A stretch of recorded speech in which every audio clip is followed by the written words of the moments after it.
Et salut à tous. Lorsqu'on enregistre du MIDI, on est parfois à côté du temps. C'est normal, on n'est pas des machines. Mais parfois ça peut être gênant si on est vraiment à côté ou si on enregistre une base rythmique, genre une batterie, et qu'on voudrait qu'elle soit bien calée, bien propre.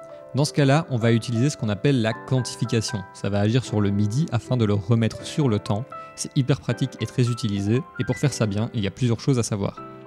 La première étape, c'est d'enregistrer sans forcément être sur le temps. C'est ce que j'ai fait, je vous fais écouter ça.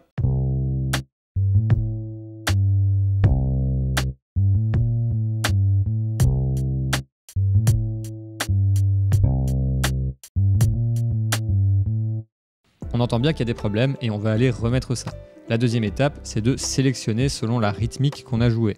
Vous voyez, sur les premières parties de mon beat, j'ai joué uniquement la grosse caisse et la caisse claire, et tous les temps sont marqués. J'ai joué à la noire. On a donc les 4 notes par mesure. Sur la seconde partie, j'ai joué le hi-hat aussi, et celui-ci joue 8 fois par mesure, il joue à la croche. Je vais donc ouvrir l'éditeur MIDI et sélectionner une partie à la fois.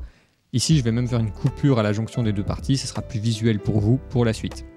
La troisième étape, c'est d'ouvrir le menu de quantification, ça va dépendre des logiciels, parfois il est plus facile à trouver que d'autres. Sur Pro Tools, on peut aller le chercher dans le menu MIDI ou en utilisant clic droit sur une sélection, comme je fais ici, et en allant chercher quantification dans le sous-menu opération d'événement. On ouvre alors la fenêtre de dialogue et il va falloir setup la quantification afin qu'elle soit correcte. C'est la quatrième et dernière étape. On peut choisir si on quantifie à la blanche, à la noire, à la croche ou sur d'autres repères. Et là, il faut choisir selon ce qu'on a joué. Donc je vais quantifier la première partie en noir et la seconde en croche. Et voilà, on écoute.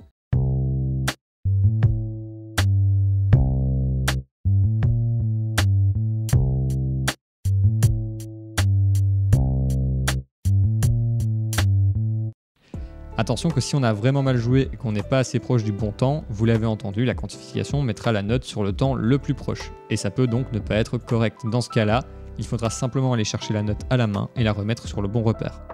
En bonus, on peut aussi humaniser le jeu avec cet outil. Vous voyez en dessous, j'ai une basse qui est bien calée, mais parfois un jeu trop calé, ça fait robotique, pas très humain.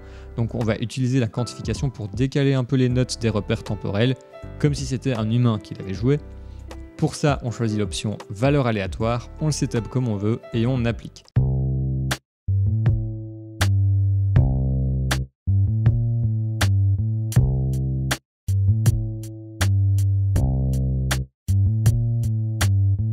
Une autre option cool, c'est de jouer avec l'intensité. Ça permet de rapprocher de la quantification parfaite en gardant le jeu de départ. On peut évidemment aller plus loin, mais ça sera tout pour cette fois. Si vous avez des questions, n'hésitez pas à les poser en commentaire. Abonnez-vous si vous ne voulez pas manquer la suite. Sur ce, je vous souhaite un bon appétit et salut!